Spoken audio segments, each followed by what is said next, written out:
Good afternoon. It's Monday, the 13th of July 2015. Welcome to UK Column News. Just after 1 o'clock, I'm your host this afternoon, Brian Gerrish. With me in the studio, Mike Robinson.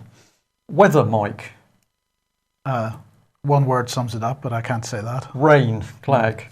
So reports coming in across the country, not too good. Rain in a lot of places, cloud in others, and of course pretty poor weather, certainly in the West Country and Wales yesterday. It's summer in England, so stick with it. Well, on world news, things are just getting better. Well, it's pretty hot in Greece at the moment, as you would imagine. Well, here we go. CNN Money, Greek bailout, Europe strikes deal after marathon talks. So it was 9 o'clock European time that this alleged deal was sort of made public. And it looks like Cyprus has absolutely capitulated. That's what it looks like. So after, as CNN and other people saying, after a 17-hour mammoth all-night session, they've put together a deal. Well, is it a deal? It remains to be seen because, of course, the deal still has to be ratified by the Greek Parliament. Greece surrendered to European demands for immediate action to qualify for up to 86 billion euros of aid if Greece needs to stay in the euro, and that's in the words of Bloomberg. Of course, what do we have here? We have Donald Tusk. You thought perhaps this was a Jimmy Savile. A Jim will fix it medal. Yeah. I thought it could possibly be a Jim will fix it medal, but not sure. Apparently it's actually a Charlemagne gong. But anyway, he, ex-Prime Minister of Poland, as you know, currently one of the two presidents of Europe, has said there are strict conditions to be met. The approval of several national parliaments, including the Greek Parliament, is now needed for negotiations on an ESM programme. This is a bailout programme to formally begin. He said, nevertheless, the decision gives Greece a chance to get back on track with the support of European partners. It also avoids the social, economic and political consequences that a negative outcome would have brought. I welcome the progress and the constructive position of Greece that helps to bring back trust among Eurozone partners. And so he goes on. Now, according to Reuters, Cyprus finally accepted it. This is a quote. Cyprus finally accepted a compromise on German-led demands for sequestration of Greek state assets worth 50 billion euros. You'll notice, Brian, that in order for Greece to have 50 billion euros of their state assets sequestered, they've got to go through this financial crisis. Whereas, as we noted from last week's budget, Britain's just doing that. Yeah, David Cameron, our King Cameron, the dictator, of course, just takes our assets and sells them off to all and sundry. Sells them off to these very same corrupt banks. So I suppose we should be grateful that we haven't got to go through this sort of protracted negotiation. David Cameron simply takes the British assets and does it. Absolutely. Okay, so as you would imagine, there has been a massive backlash on Twitter and other social media. This is a coup, is the hashtag. And here we've got an example. The people have no say. You will fully comply with our austerity measures or we will destroy your country. So this is typical of the type of stuff that's going out at the moment. There are two ways to conquer and enslave a nation, one by the sword, the other is by debt.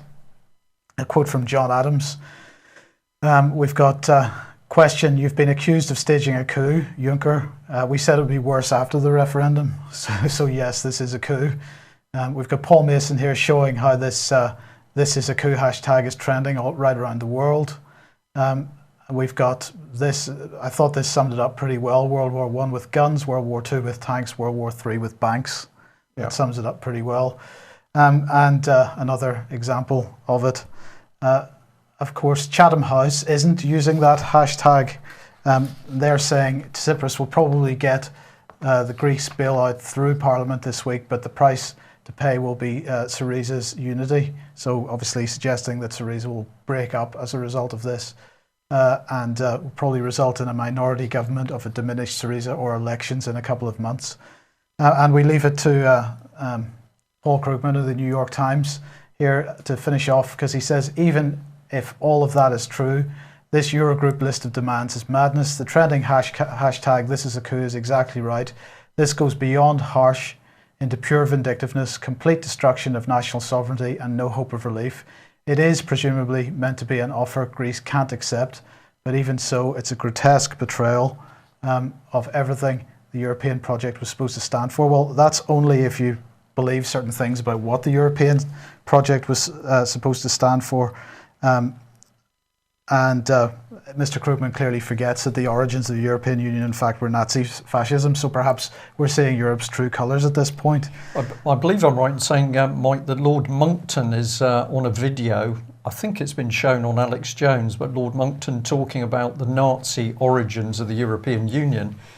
This is a subject which was being talked about quite considerably 10, 15 years ago, and it then seemed to drift into the background. But of course, that is actually, well, there's a lot of truth in this, that where did the European Union actually come from? Well, origins in the Nazi regime. Yeah. So we're really just now seeing it for its true colours, I think. Of course, at the end of the day, none of this makes any difference. I mean, it might make a difference to Tsipras personally, because the notion that that this is a coup, and that, I mean, some of the mainstream media suggesting that Tsipras was effectively waterboarded by the European Union into taking on this agreement. Yeah. This might make a difference to him personally, because when he goes back to Greece, he may not get lynched if people believe that that's what happened. But it doesn't actually change anything. It effectively ends Greece as a nation state. It doesn't change the fact that the European Union, the European Central Bank, and the European banks are all bankrupt. The IMF, sorry, we better not forget them, because they're effectively bankrupt as well. None of that changes.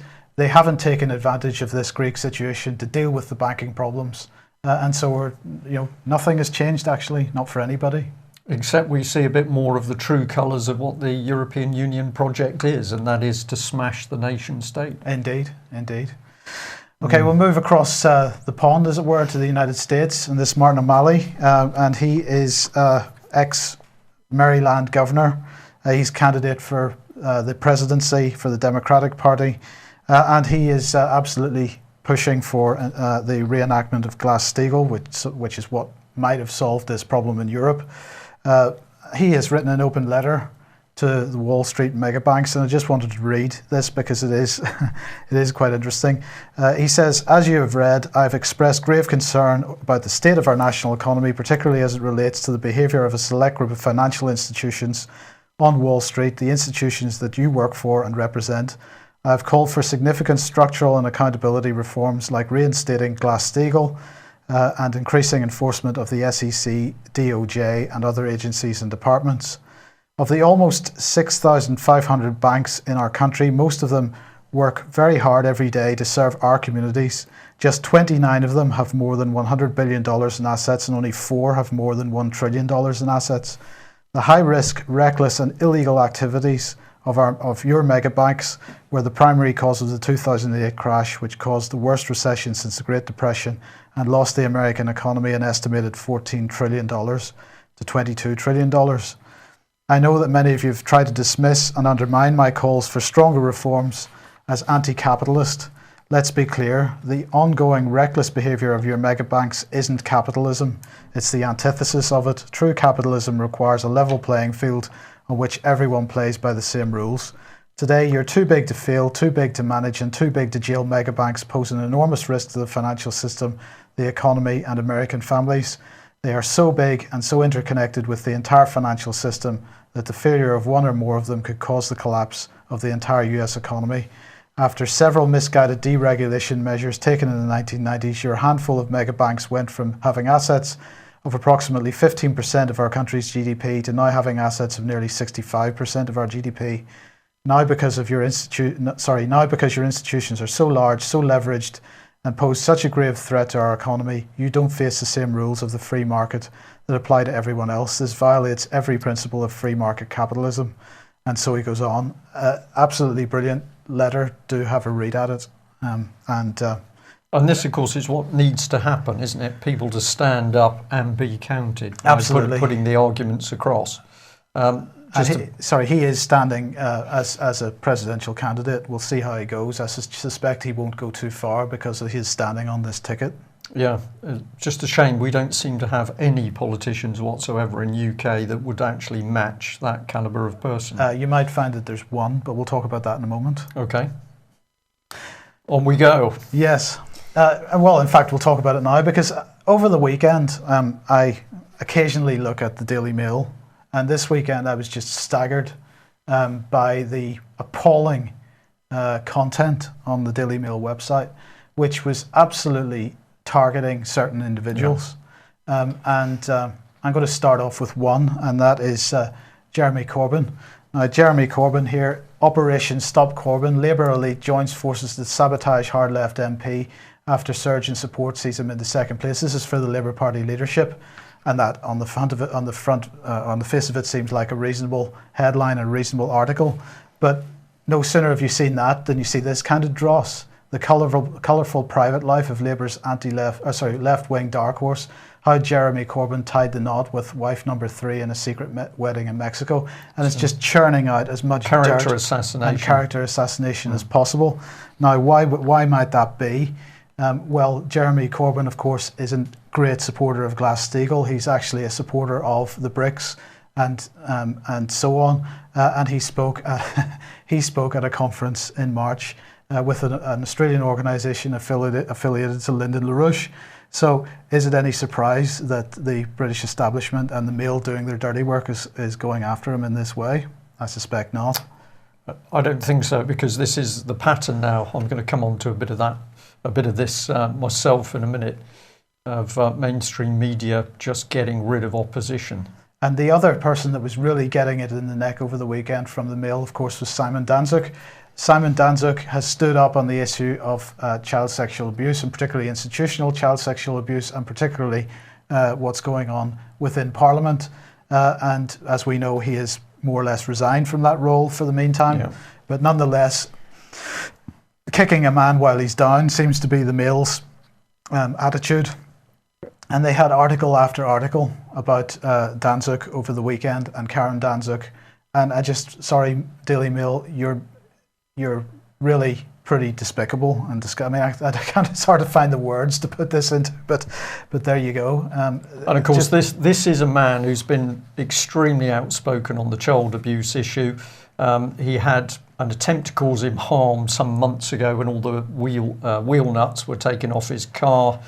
We know from sources close to Westminster that he's one of that little band of MPs trying to do something about the child abuse that's being threatened and intimidated. And now they've got him to the stage where he's saying, well, actually, I'm having to seek some psychiatric help. It's dark enough dealing with the child abuse.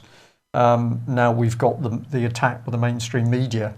I mean, the fact of the matter is, Brian, isn't it, that anybody that actually actually has a conversation with the people that are affected by institutional child abuse or any kind of child abuse, it is horrendously it's draining on people as individuals when they try to help these victims, and to then pile this kind of nonsense on top of it is really pretty despicable. Yeah. Well, we'll do a little bit more on this in a minute, but let's just come in with another attack, and thank you very much for the viewer who pointed this one out to us. So, Telegraph article here, leading barrister Michael Mansfield arrested over attack at party. So he was pulled in by the police after some sort of domestic fracas. But of course, this is the man that's done a lot of good work for many people, and including Hillsborough. So we just wonder what's going on. Is this the start of the British state simply going to discredit anybody who challenges the system? It might be or might not, but pretty interesting. Yeah. Now, at this point, I just realised I've forgotten to bring in my Daily Mail, Sunday Mail newspaper, but it doesn't matter because over the weekend, what was the Mail doing? Well, the Mail has suddenly got very, very upset about the fact that journalists are now being pulled in by the police and quizzed. And so we had a double-page article here in the Mail, a mockery of justice. Top children's doctor is filmed by the Mirror on Sunday snorting cocaine, but 6 months later, police quiz the reporter. So this reporter's pulled in by the police. He's asked, I think, 107 questions in a little bit over an hour. He gives a no comment interview, but the point the paper is making here is what are the police doing now, bringing in the undercover and the reporters who are exposing crime. So the Mail on Sunday brings in these stories to say these are the type of things that this is the good work of the journalists, but something very nasty is going on. Well, we feel that something pretty nasty is going on with the Mail on Sunday article in the first place, because if you read through that article, you come to this little section, which is utterly fascinating. It says reporters must be protected, not prosecuted, and it's by Gavin Miller QC, who's hopped across to the infamous Matrix chambers from Doughty Street Chambers. And let's have a look at what this man says. Misuse of police and CPS powers against journalists has a chilling effect. So it goes on, talks about anonymous sources, everything else. So misuse of police and CPS powers against the journalists has a chilling effect. What is the solution to misuse of powers? Well, hey presto, it's this. So we must now have a powerful shield law to protect journalists in these situations. So we don't prosecute people that are misusing powers. Correct. We simply create new powers for them to misuse. Yeah.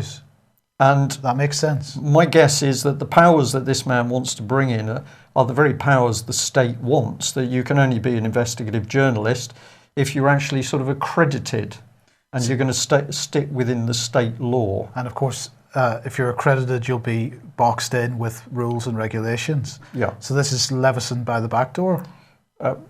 Probably a highly appropriate way of describing it, Mike. Leveson by the back door, but drifted in through the Daily Mail.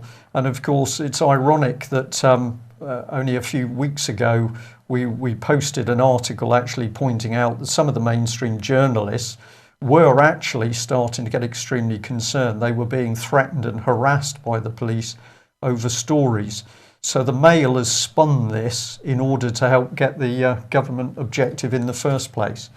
We're going to add to that common sense to be replaced by law. And should we be trusting anybody from Matrix chambers? I think that's pretty questionable, isn't it? I think the Blair's pretty well connected. Well, what's really on its way in this country? Let's have a look at this man, Ken Clarke. We'll remind ourselves that this man has been pushing and pushing for secret courts. This was his Telegraph statement: all right-thinking citizens should support secret courts. And the inference was that if you didn't want secret courts, there was something wrong with you. And just so that this wasn't one newspaper, here's The Guardian, the headline: Ken Clarke misled Parliament over secret courts bill. If you want to get secret courts in, any means is possible, fair or foul. This was another main Guardian headline: Kenneth Clarke's plans for secret courts savaged by lawyers. Well, that was only partly true because there was a bit of a fight back. Nevertheless, Kenneth Clarke pushing this through. And on it goes. What are secret courts and what do they mean for UK justice? We're going to say what part of highly dangerous politicians and secret courts the British public and mainstream media still not get. Why have we focused in on this? Well, this is what the Mail has been up to. This is the new image of Kenneth Clarke. A lot of sadness because Mrs. Clarke has died. Well, that of course is sad. However, we have spouses of people dying in this country every day. I'm going to be really cynical and say, is this an attempt to rebrand Ken Clarke as a sort of loving family man? Or am I being a bit unkind to Mr. Clarke? It's not the first time Ken Clarke has misled Parliament. He also misled Parliament, if I remember correctly, over his visit to Bilderberg when he took Tony Blair hand in hand with him, and he pretended that hadn't happened. So possibly, but he certainly has a lifetime's reputation to live up to. Yeah. Okay, we'll leave our viewers and listeners to think about that one, and well, perhaps we should be thinking about Magna Carta, actually. Well, indeed. So this is a new report from the Taxpayers Alliance, and it indeed mentions Magna Carta. Now, in the in the budget, the government said, or Osborne said, this government will introduce legislation to modernise and strengthen HMRC's power to recover tax and tax credit debts directly from debtors' bank and building society accounts, including funds held in cash ISAs. Having widely consulted, this measure will be subject to robust safeguards, including a county court appeal process and a face-to-face visit to every debtor before they are considered for debt recovery through this measure. Now, of course, we know from the work that Guy Taylor is doing how reliable county court procedures are and how safe you are under their wing. But nonetheless, this measure, this power that HMRC is being given, has been discussed now for almost a year, but it looks like it's finally happening. So this report then is a barrister's report discussing the issues around this, and he's saying that the principle of the right to justice through the courts laid down in Magna Carta is at risk. He's saying that debt recovery powers would see HMRC given almost unprecedented power over individuals, and oversights in legislation could lead to dramatic negative impacts on companies and individuals. The power would fly in the face of the principles set down in Magna Carta. Now, who was it that's written this? It's Lawyer of the Week from, I think, March this was, Francis Hoare. And he's saying many of the protections in place for taxpayers are not watertight as they seem. In particular, HMRC promises face-to-face meetings with agents. However, this does not appear in the original draft legislation and is merely included in the non-binding explanatory note to the draft clauses. As of release, there remains no guarantee that this protection will be included in any amended legislation. He goes on to say, it is possible to object to the issuing of a hold notice to HMRC and then to appeal to a court if HMRC overrule that objection. However, while an objection must be made within 30 days of the hold notice being served on the taxpayer, there is no minimum period within which HMRC must consider and determine the objection. All the while, the hold notice would still be in place unless collateral in the form of property or other material assets is provided. The legislation allows for accelerated payment notices, APNs, which, as the current legislation is written, could again give rise to the situation in which a taxpayer wrongly issued with an APN could be subject to their account being frozen and money being seized without recourse to appeal. Hold notices which freeze all assets above £5,000 could leave individual taxpayers unable to meet their outgoings over a long period of time. It is hardly unknown for HMRC to make administrative errors, that's for sure. And if this occurs, the lack of obligation on HMRC to answer appeals in a timely fashion could leave individuals struggling to pay the bills. Companies are treated as individuals in British law, and as such, an administrative error by HMRC leading to a hold notice could put a firm in serious danger of insolvency through no fault of their own. So this, to me, just looks like further asset stripping. Well, it's pretty draconian stuff, Mike, isn't it? Because we're now in the situation we've got a government which backs the corrupt and fraudulent international banks. But if you're a member of the public and you've got a problem, in they step and close you down. So is it dual standards? I think it's something darker than that. It's yes. a deliberate plan to asset strip the public. Now, I'm sure many people have seen this, but Friday, of course, 75th anniversary of the Battle for Britain, and Prince Philip was there with his son and grandson to take some photographs with some veterans and so on. And unfortunately, it didn't go quite to plan because he was caught on video being rather nasty to the photographer. Just take the photograph with some expletives deleted there. He's not a very nice man, is he? No, and for him to do that while he sat with veterans, I mean, do the veterans sort of know that this is the man photographed at the Nazi wedding? Or funeral? Sorry, Funeral. What is this man's background, and has he got loyalty to UK, or is his loyalty somewhere else? But we've heard these reports of pretty unpleasant behaviour by this man. Does he have connections to Greece? I think he does, actually. So presumably he's congratulating the European Union on a second invasion. Yes. Okay, right. Tonight then, Ian Crane will be back with Humanity versus Insanity at 7:30. Talk more on Greece on that. We'll have the rerun of this news at 8:15, and then Fracking Nightmare at 9 p.m. allukcolumn.org/live if you want to watch that live. Excellent. Well, let's come back on the subject of secret courts, because buried in that Mail on Sunday was a reasonably small article, but probably the most important article in the paper, casually announcing that new court proceedings meant that there'd been 3,000 trials which had been held in secret under new fast-track money-saving scheme. And here it says, which ends centuries of open justice. So on the lie that basically to save money, this is the austerity lie which David Cameron and George Osborne are pushing. We've got to cut money, including across justice. And we're going to do this by simply not bothering to put people in courts in front of a jury. We're just going to have a judge have a look at the papers. And as we know from Guy Taylor's work and Tom Crawford, of course, fraudulent papers put in front of magistrates and indeed judges, but they're going to sit in a secret chamber behind closed doors, look at the paperwork, find you guilty, stamp it, and that's justice. It is becoming increasingly dangerous to live in this country, is it not? Very, very dangerous indeed. And probably the most dangerous thing is that so many of the mainstream media and the public simply cannot see this dictatorship being installed.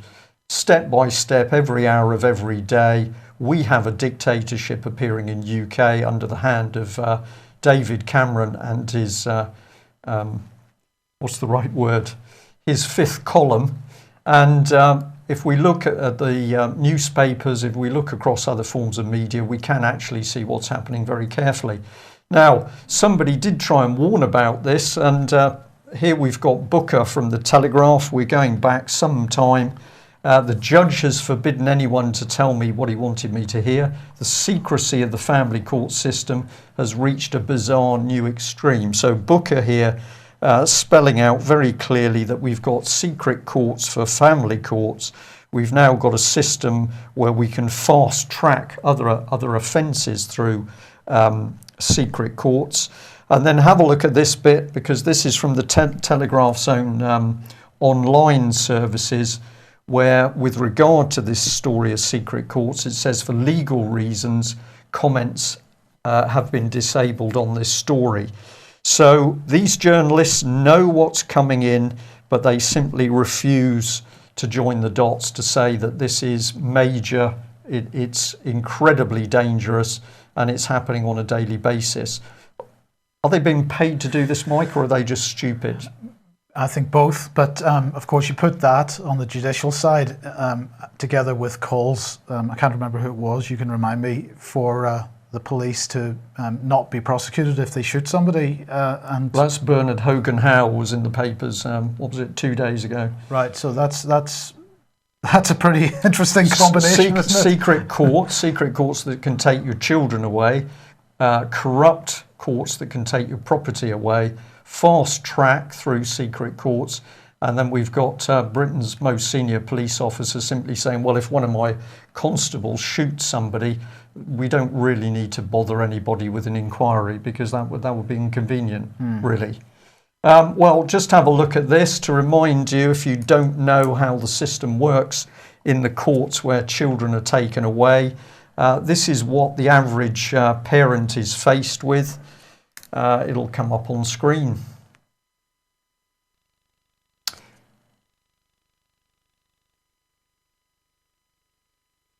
I'm just going to let this run through, and then I'll read it out for our listeners only.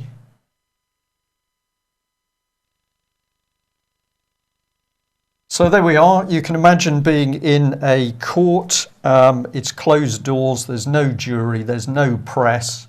You're a single parent, male or female. And who have you got against you? Well, we listed just a few. This is an example. You'll have the local authority barrister, the local authority legal officer, the legal officer's assistant, the psychiatrist paid by the court, CAM's representative, probably 3 social workers, the guardian ad litems, I know that name's changed now, but it's the same procedure, the guardian ad litem solicitor, your appointed psychotherapist, also paid by the court. Your partner will probably be acting against you because they'll have been got at by social services and the judge. So we're saying, as a conservative estimate, the individual will be faced by 13 people against them in a closed-door court with no jury and no press present. This is not East Germany. This is not Stalinist Russia. This is David Cameron's Britain in 2015, but still as dangerous. And have a look at this letter we've shown before, but we'll now bring it up because we can put it in context. This is from the Ministry of Justice, and in the middle of this letter to myself, they are commenting on the jury system. See whether we can expand this a bit. Should be able to if the system works. Here we are. It says, concerning juries, family proceedings have in England and Wales never been subject to determination by a jury. The role of a jury in those proceedings where juries are involved, whether criminal or civil, is to decide on questions of fact, with all questions of law or the exercise of discretion in applying the law to the facts being for the judge to determine. Family proceedings involving children turn to a greater extent on the latter type of question. To provide for those questions to be determined by a jury would run counter to the role of juries in the other cases where they were used. This is complete spin, Mike, where we've got the Ministry of Justice simply saying, well, of course, we don't want juries in the family court cases because they'd actually be looking at the facts. So very, very dangerous stuff. And what's the result of this sort of court? Well, have a look at this harrowing piece of text by a young girl who was being taken away from her father on the ruling of yet another secret family court. And here she says, almost as if she's writing lines, I'm not going into care, I'm not going into care. And then she tries to write out the Lord's Prayer. This is what David Cameron, Conservative Prime Minister, and Theresa May, of course, the Home Secretary, are doing with children in Britain. And if you want further evidence of how corrupt this system is, although this agreement has now expired, it showed that whereas parents thought they were going into some sort of fair secret family court, there'd been a nice little backroom deal done between the then president of the Family Law Division and Cafcass itself. It's pretty sickening, isn't it, Mike, when you see these bits coming together and you just see the obscene nature of what this state is doing. And just to clarify, Cafcass is supposed to be there to represent the child and the family? Yes. Well, remembering, of course, that they're intimately connected with the British Fostering and Adoption Society. But that's another story. Well, we'll just add some good news here. First of all, a big thank you from Melanie Shaw to all those people who've helped her. I'm very pleased to say that Melanie is in a safe location and she's being very well looked after. We can just remind people, of course, that this lady has also been victimised through a string of secret courts with no jury, public or proper representation. And why was that happening? We feel there's only one reason, so the British state can protect paedophiles in the establishment. And of course, we should also remember the Hampstead child abuse case, also covered up in a secret family court. So the abuse of these children not fully investigated by the police. And then the next minute we have a single family court judge, the very same judge who'd been involved with the Holly Gregg case, simply saying, well, of course, no crime's been committed. Let's get the children away from their mother and let's give them to the father as soon as possible. And I believe that is the intention, Mike. Some information that came in over the weekend said that it appears that the intention is to give the two children to the father that they accused of being abusive in the first place. So normal spin of the system, we've seen this in many cases, take the child from the parent that tries to protect them and hand them to the custody of a parent that has caused trouble. And we better remember Robert Greene and Anne and Holly Gregg here. Of course, let's remember this whole case very cleverly and in a very calculated manner covered up through a series of secret courts. Anne herself put into a mental institution to try and silence her. Robert Greene had all of his evidence stolen by the police, and then he's put through what included secret courts and into prison. And finally, he's got a gagging order for life worldwide to stop him speaking out on this case. Which Anne also has. Which Anne also has, we understand, yeah. So pretty typical pattern, north or south of the border. The establishment daren't talk about the abuse of children because of the scale of it and the fact our political establishments are involved with it. So let's gag the people who attempt to tell the truth. If that's the state at home, what are we led to believe? Well, virtually every paper is back on the state propaganda that we're all going to be murdered in our beds by Islamic terrorists. Let's just remind ourselves of the sort of thing that has come across through the press. The Mail here pointed out that MI5 was recruiting people at £45,000 a year to help turn anybody who was going to join ISIS overseas. Then we were told that basically there was ISIS training material being released on the internet. The Express busy telling us that ISIS had a gay wing, although they were also pushing gay recruits off the tops of buildings and murdering them. But everything was very much to keep ISIS in our mind.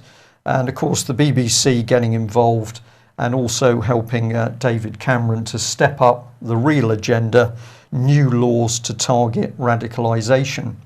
Well, the UK column Dross reporting reward today goes once again to the Express with this extraordinary headline that the SAS has been ordered to step up the war on the Islamic State terror to crush it.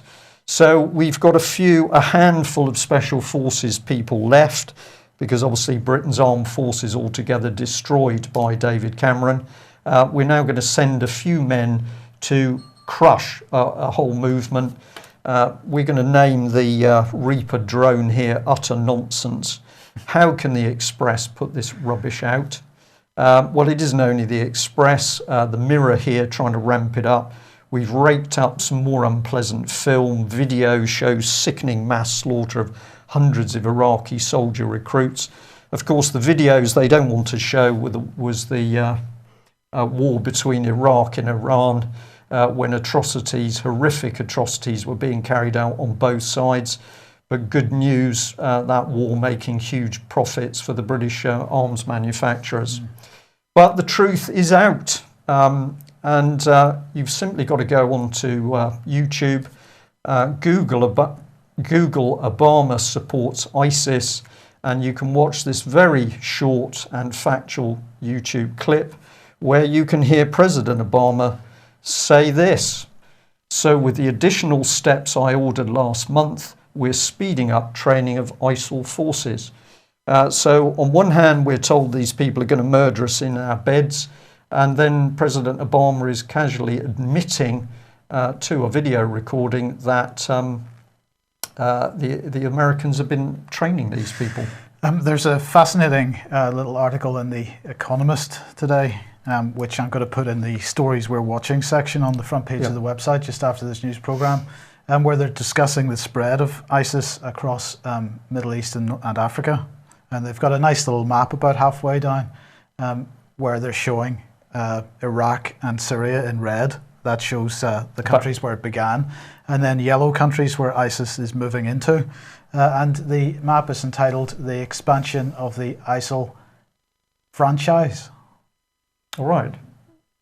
Franchise. So I'm just wondering whether terrorist groups, in inverted commas, in these other countries have to pay, the US and UK governments for the right to use the ISIS name. Perhaps we're running that franchise. Well, I've got to admit, Mike, that whilst on the motorway the other day, I was surprised to be passed by an ISIS lorry.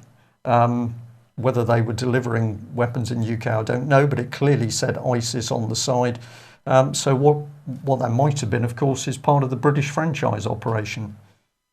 I think we're going to say dross, but if you don't believe us, go to YouTube and have a look at that little clip where you can hear President Obama talking about the problems with Islamic State and ISIS. And at the very last recording, all of a sudden, he's made this very, very interesting statement. So is that what the SAS are really going to do? Is they going to help train the terrorists in the first place? Well, if you're working for the teams in Hereford, maybe you might like to ask them that question when they're having a pint in the local pub, because the answer would be extremely interesting. Well, there we are. Sad state of affairs in UK today. It's raining and gloomy, so that's the weather problem. Meanwhile, we've got secret courts, we've got children being taken from their families, property stolen by the state, and of course a Prime Minister who believes his only allegiance is to the corrupt international banks. Welcome to Britain 2015. Thanks for joining us. If you like what we do, please consider taking out a subscription or making a donation. We'll be back same time tomorrow. Thanks for joining us. Bye-bye. Bye.